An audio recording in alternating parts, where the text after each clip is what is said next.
You're with a Weighted to Win, proudly brought to you by Betway as we look ahead to our second Highveld meeting of the weekend. It is at Turffontein we go, where we have an 8-racer program, and that is Thursday the 7th. We're back on the inside track after a couple of meetings on the stand side track, which looks, it was a teaser on Charity Mile Day in pristine condition for the features to come. We've got the Victory Moon coming this coming weekend and a few contenders for the Betway Summer Cup on the 30th of November in that particular lineup for the Victory Moon. Well, it's a great honor to be back here in the Weighted to Win studios, and an even greater honor to have the man on my right, and that is Mr. Daryl Marie. He looks refreshed, and I'm sure he is raring to go. But of course, we greet you with a couple of jockeys, as we were discussing off air, who are not going to be part of the Summer Cup, who have been part of the scenery for a few years, Smanga, and of course, Muzi Yeni. But of course, before we get there, let's talk about the Blue Voucher that is available to top up your accounts. That is for your exotic bets. And of course, Summer Cup, you want to take a Summer Cup bet, it is now accessible at your local dealership or online. You can get the Blue Voucher to top up your Betway account. Yeah, welcome back, Cecil. Hopefully you bring me some It's a form. mouthful, huh? Yeah, that Blue Voucher, very convenient. Even Yeah. if you're at the petrol station, you can buy Yes. one, top it up. Yeah. And I believe there's 50,000 up for grabs. 50,000 Rand. Once you get a voucher, 50 Rand or more in value, you are in line to be part of that 50,000 Rand to be paid out. Yeah, opening leg of the bar pot, Cecil. Number 3, Peak Predator, first run on the Highveld, working well, may need the run. Let's see who rides number 1. Let's pay poker. I've got a suspicion it's going to be Gavin Lorena. I mean, he did a boot time winner for them at the Wall yesterday. That's the Asman. Now, in the opening leg of my bar pots, I went with both the Hollywood Syndicate runners. Bust Up in Hanslow. Now, a lot of people are getting tired of him. And number 8, Quagga Blitz. Now, Bust Up in Hanslow, he was having his first run as a gelding last time out. He was drawn up towards the inside. Still get number 2. He drifted towards the outside, and then he ended up in the middle. So I think he covered quite a bit of ground in doing so. I think his best runs have been on the inside track. Striker will suit him. He likes to be held up and ridden with confidence, and I think he will get that from the irons. Gonna strip fitter. And the comment from the syndicate is, if the run hasn't come too soon, he will be competitive.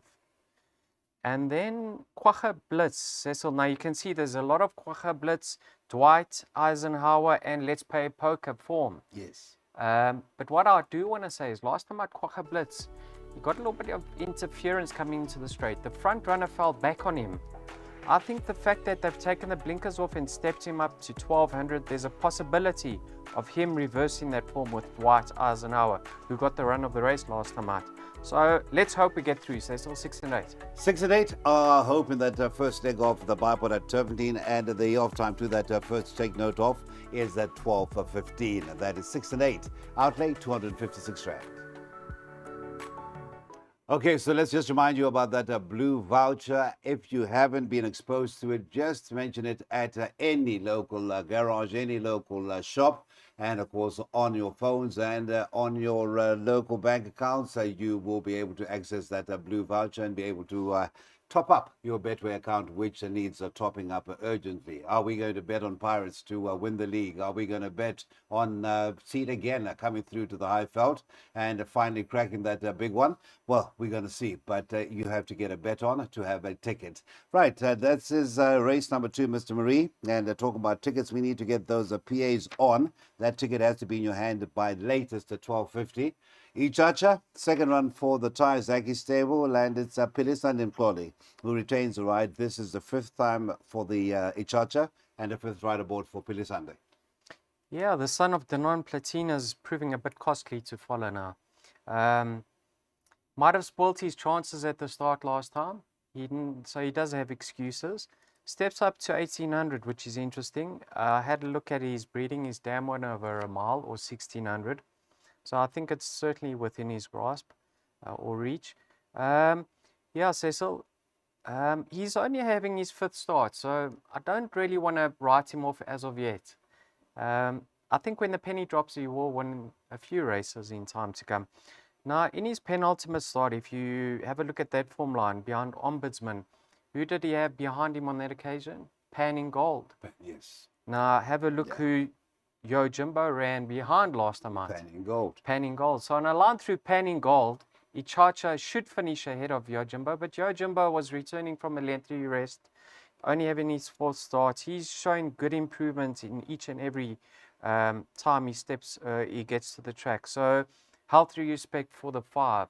Now, if you go back in form, you can see Chacha holds Snow Moon quite comfortably, and Snow Moon's holds Storm ahead. So I think it's a tools race. Okay, 4 and 5, but quite happy to bank the 4 in that first leg of the PA, and that is going to be the story. The only banker, but still not the most expensive of outlays. 25 Rand 60 will get you 10%, and we can proceed on, but it certainly could pay. It is the inside track after all, and some runners may just still need that 1 or 2. All right, you need to top up your account for that pick 6, which starts race number 3, 13:25, and of course you can take a few more to comes on the afternoon into the big one. That is the latest feature meeting that will be Saturday, and of course the top liner is Victory Moon, and it sees a certain purple pitcher make its return as well as a main defender. Also in the lineup over the 1800 meters will be the Victory Moon. So do get that blue voucher any local dealership, and you will be able to top up your Betway account very, very, very easily. Now, as far as race number 3 is concerned, Mr. Marie, we still haven't got a replacement for Mr. Yenny. He was due to ride the 8 Lunar Rainbow, one of several that comes out of that fetching flyer form line. And the favorite at the moment in race number 3 is the Robbie Sage train number 7, Rising Russian, and that is at 19-10. The consistent of late 5 Kel Shea. I hope that is the way they pronounce it, 5-2. Stable off a win yesterday afternoon in the colors of Mr. McNabb. Same colors as Kel O'Shea. So could it be a good double? Is that your first choice, or you've got a first choice? I actually do like her. Yes. You know the reason why? Because she puts herself in the race early. She's very fit. So if they pass her, they pass her. But you're going to get a run for your money. Now, in her latest form line, if you watch that replay, what is it? Rising Russian. Is it Rising Russian, says? Yes. Yeah. Just nabbed her close to home. I mean, Queloche was in line for second throughout the running of that race, and then just got collared late. I don't think there's going to be much separating the two of them. What I do want to say is Rising Russian got a nice split up the inside, and the race did really work out well for her on that occasion. But you can see she's progressing with racing. Lunar Rainbow, on the last form line, I mean, she is held, but with a little bit of luck in running, who says she can't reverse the form with those that finished ahead of her? She's another one that's lightly raced. Don't know the jockey booking yet. Now go back to Ancient Wisdom's debut. She actually beat Rising Russian comfortably on that occasion. But Rising Russian seems to be improving with racing, and Ancient Wisdom's been costly to follow since that debut effort. They are trying blinkers with her. My concern is last time out, you can see on that ambitious lady run, look who finished ahead of her. Past the baton. Now she's well exposed. So I don't know, Cess. I've played all of numbers 5, 6, 7, and 8 of here. If I get through this leg, I'll be over the moon. And if you don't go through this leg, like a lot of us would not be going through, I think already that pick 6 is worth money at the very first hurdle. It is starting at 13:25 with the running off race number 3. Well, we continue with our journey through the exotics. We continue our journey through Weighted to Win, proudly brought to you by the home of the PSL, the new home of the PSL, and that is a Betway, of course, soon to be run at 2024 6 million Rand Summer Cup at Turffontein Racecourse. Now, race number 4, this is a handicap measure at 66 over the 1200 meters, and we've got the 2 Brechard, a weak favorite at 4-1, the 5 Pacific. Please note, we do have a deputizer already. A jockey to deputize for Muzi, and that is a Caden Brew on the 5 Pacific, your second favorite. That is at 9-2. Co-second favorite of the 9 Smelting at 9-2. 5-1 and better bar those. And Mr. Marie, just looking at the early betting for race number 4, it is your typical merit rate at 66. The betting is very, very open. Yeah, it is an open race, very difficult, but I've narrowed it down to 2 runners. So if I get through this leg, There's a lot of ifs and buts in your pick six, huh? we'll be on the front foot. Let's hope we do. Okay. Number 1, well, the first pick of mine happens to be number 5, Pacific. Okay. Now, go onto the website and watch the replay of his last start. Yeah. He actually came into the straight traveling extremely well, and he clipped hills and he nearly came down. So you can just put a line through that run completely. In his penultimate start, that was a MR80 with an average rating of 77. So he drops down to, in class over here, I mean, this is an average 62. Have a look in that race behind John Wick. Was there not... Who was in that race? In that race was Brechart, the current favorite. Uh-huh. And He beat- Sakalet Katun are not there. Was he? Further back. No. Because that ran a close second to Yeah, destination. Sorry. yeah. No, sorry for my bad manners. No problem. Yeah. Have a look who was in that race. The current favorite, Brechart. Yes. He beats him and he's half a kilogram better off at the weights. He's got the draw, Brechart is drawn out wide. So I've got a distinct liking for Pacific over Brechart. I backed him up with Call Me Master. Now, yeah, he's getting long in the tooth and he's an aging boy, but his rating has dropped to a very competitive mark. Have a look how he does after rest. He races well fresh. 2 out of his career victories have been after rest. Go back to the last time on the inside track of a 1200. It wasn't a bad effort whatsoever. He was beaten 4 lengths by Nazar off a 71. He's now for 64, and on that occasion was drawn out wide, so he was dropped in. If he can hold his position from a neat draw, I think he's the danger to Pacific. So let's hope we get through this leg. I'm going 5 from 3. 5 from 3. Then I take it come race time, that 4 to 1 will be a thing of the past.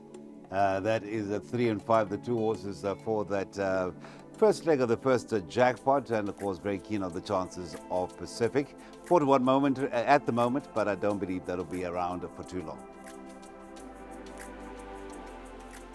Well, we were on a merit rated 66 tip for the previous race, the start of Jackpot 1. We stay in the same grade for the start of Jackpot 2, and it's 1450 the trip to this racing today, merit rated 66. And just having a look at the changes. Well, the 4 Black Lightning, well, 2 changes to update you on. Chase Mojan, informed Chase, who had a very good afternoon. He has only 1 winner, but he was always there or thereabouts with the rest of his mounts. Picks up the ride on Black Lightning, who finished 6th, and that was 5 1/4 lengths behind Will Intent, who seems to be going about it the right way for owner breeder. That is Mr. David Shaw and Lucky Udalakis. That's the only update I can give you, Mr. Marie. How are we going about this lowly handicap? Yeah, now one party, her last effort was decent. I mean, it was encouraging, returning from a layoff. That form line I'm a little bit skeptical about. I mean, just behind her was good old Samoa. Firstly, she's taking on the boys, carrying top weight. And I think it's a tricky draw to contend with, drawn out 8. So, yes, this filly's got a lot of scope for improvement and will probably end up the best horse coming out of this race in time to come. But I think she's got a few obstacles to overcome in this type of event. She needs to raise her game, and I can see her doing just that. Now, Vava Vegas, I think with the blinkers, he just travels too hard. So I like the fact that they've come off. Craig, if he can get him to settle and relax in running, he'll improve most certainly on his latest effort. Now, another one long in the tooth, Cecil, is written in stone. Last time out, strictly on paper, is held by number 10, Can't Catch Me. But take note, he was drawn on the wrong side of the course on that day. Can't Catch Me was drawn on the right side. Now, he's well drawn today, written in stone. Have a look at his course and distance form. It's not bad whatsoever. If you go back, I mean, he's had 6 goes for 1 win and 2 thirds, right? But if you go to the top of his form lines over there, you can see he was drawn 10 out of 10, 10 out of 12, and 9 out of 9. His ratings are 63, drawn 3. If he can be midfield, you'll see him contest the finish. And then Can't Catch Me picked up a penalty last time out for running second because she was under sufferance. But Jason likes to get them prominent and rolling early. So with no weight on her back, wouldn't be surprised to see her feature. Difficult race if you're going wider after hours. Okay, so that is their story. So your tentative first choice, I would take it, is a one party, but a respect for the 5 written in stone, or is it written I'm going to in stone? be leaning towards written. Written in stone, and it seems like Louis gets a very good tune out of this 9-year-old son of a path 4. That's the start of a jackpot 2, 1, 3, 5, 6, and 10. All right, so a chance to get involved in your last pick 3, and that is with the running of race number 6 as we continue our race meeting on the inside track at Turffontein. It is a midweek meeting as we head up to the Saturday meet, which will be headed by the Victory Moon and a few other very, very good horses that will be on the show. The likes of Time for Orchids, I believe, will be one of those horses that is contesting. Right, race number 6, it is over the distance of a 14.50, and a runner that was mentioned in one of our previous inserts, Nazare, number 8, is the favorite at 33 to 10, and if I'm not mistaken, in the same source as Address the Nation, who won so well last Tuesday, that is 2 days ago. Number 9, Hair Trigger. The cover of the computer form is Gavin Arena on Hair Trigger, 7 to 2, 4 to 1 at the 2. Do it with diamonds. Last time out winner, 5 to 1 and better, Father. So lots to say about the top 3 or 4 in the betting. Yeah, Nazare, maybe it's a quick double for that ownership, like you Yeah. touched on. I watched his last start. He actually moved up dangerously, and I think he tired very late, returning from a layoff. Obviously, that form looks good with Wolf Mountain coming to run Wow. second in the Graham What a Beck. finish. What a think shock. It was actually looked like Wolf Mountain in real time, but turned out to be the other way. Yeah, Striker rode a cracker. It was just unfortunate that he got touched off. Yeah, I like his chances. Does well on the inside track, Nazare. Hair Trigger, I mean, he's making his handicap debut, lightly raced. Start to finish last time out. They put the money down as if the result was known on that occasion. Gavin sticks with him. I think they're going to adopt similar tactics, go forward, because he is super fit now, having his 3rd run after a rest. Hammy's Hero making his debut for Breton James on the Highfield. Now, take note, he didn't win his last start. He actually ran second behind Mighty Mac, who was subsequently disqualified. He's down to a 71. If not in need of the run, he could be thereabouts. The 2 I'm leaning towards are the top weights. Now, Do It with Diamonds, obviously a filly. But I thought her last win, I know it was a very small field and she didn't have much ground to make up, but she turned it on beautifully. You know, normally they go forward with her very handy. Last time out, they gave her a chance, and she displayed the turn of foot that she does possess. Obviously, we've seen that form line being franked, Cecil. Oh, no, not yet. What am I talking about? That was against boys. What I wanted to say, number 1, ampersand, the value in the race. Yes. Now, in his penultimate start, when returning from a layoff on the inside track, he ran behind Gorgeous Klein. Musical Score ran a length off them in the Graham Beck. There was a winner yesterday, I think, from there.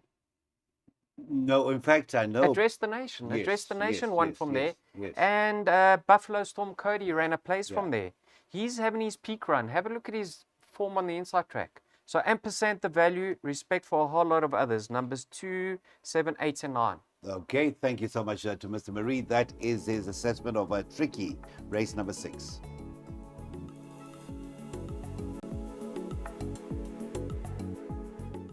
All right, last chance to get involved in a double and our top-rated race on the afternoon, a worthy top-rated race. Fillies and Mares 93 is over the 1450 once again, and this time we have a field of 9. I can give you a jockey change. Deputizing for Mr. Yenny on Courageous for the Dawson stable will be Pilisan and Claudine, no stranger to Courageous, the 4-year-old daughter of Canford Cliff. So that is a field of 9. And the favorite is a Lucky Hoodalakis trained number 8, Winnie Meet Again. We saw those colors to good effect with the Wild Intent on a Tuesday. Well, will he meet again? Certainly goes well at this track. And Marco van Rensburg retains right after that last win, beating Do It at Diamonds. By the time we get to race number 7, maybe Do It at Diamonds could have franked that form yet again. Again, that's right. Then it would be 2 wins from that form line, along with Oxalis Gold as well. Yes. Yeah, lovely win from her last time out, Cecil.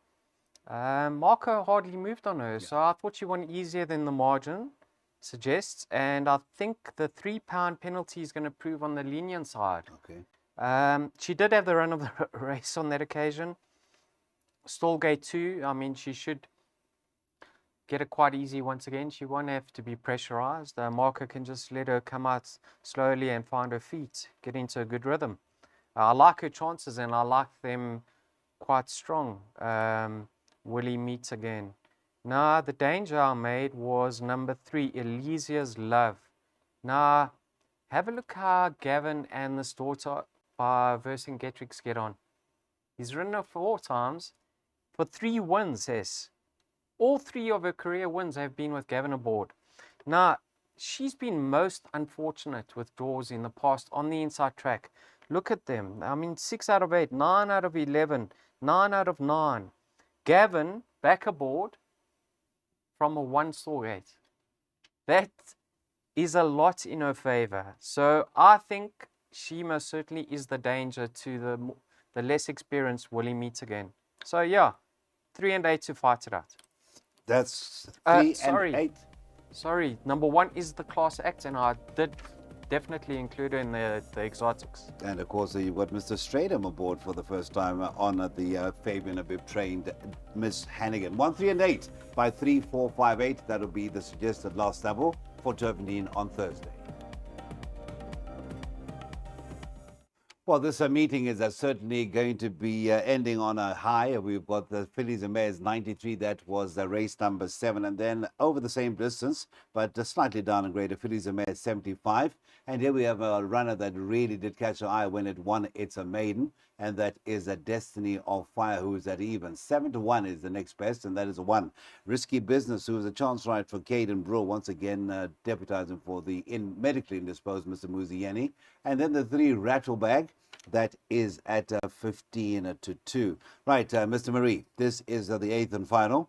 And Destiny of Fire has had the 2 runs. And I must say, I took a pick 6 that Sunday. It was a little feature, non-black type feature. And Rachel Fennicker, if I ever had any, and I don't doubt her, I've always been a fan, but she just grew in my estimation. It looked like Destiny of Fire had got the race, and then Care Forget just seems to find that extra last bit of a win to come through and nab Destiny of Fire. Yes, now I was very disappointed she didn't win Cecil Destiny of Fire, because if you watch that race, Serena rode it. Yes, Care Forgot or Care, yeah, whatever. Sorry, what's the filly's name? Care Forget. That was Mr. Yeah, she was tugging terribly in the early stages. They were crawling in that race. Yet Destiny of Fire was relaxed, and she had the cover. Moved up, and so I thought it was disappointing. On face value, I opened the book and I said, here's a filly you have to follow because she ran above her rating. Care Forget is a 91. She should have actually been in receipt of 5.5 kilograms. Yet she was giving her 1.5 because of the Rachel's allowance. So yes, she ran above her rating, and maybe the fact that she's coming back to 1450 will also prove to be more in her favor. But I just thought it was a disappointing effort. And you know, sometimes in a small field, they run better than their actual rating. It's tricky. Another thing is the 2 fillies that have run from that form line haven't really done well. The one finished closer to last, and the other one ran, I think, 4th in a 6-horse field. But she's got a lot of scope for improvements, and I think she can win it. But I don't make it a 1-horse race. Rattlebag, lovely improvement last time out. I mean, I know she's a 6-year-old, but she nearly got it right on that occasion. Yeah, you got Striker from a neat draw. Over a course and distance, she's effective over. If she's in a great position, I think she can fight out the finish. Streisand, last time out, she was returning from a bit of a layoff over 1800 against the boys. She only gave way very late in that race. Now she's coming right back in trip. She's going to strip fitter. If she appreciates the shorter distance, I think she's a player. Yeah? And Secret Recipe, Gavin, for the Asmen, I've just thrown her in. Yes, Destiny of Fire is the filly to beat because she's up and coming. But I think it's a little bit more trickier than what the betting suggests. Well, thank you for that elaboration, and certainly anybody who's listened to this insert will look at it twice or thrice again. 3, 4, 5, and 8 are the suggested exact box entrance for that last race of the afternoon at Turffontein.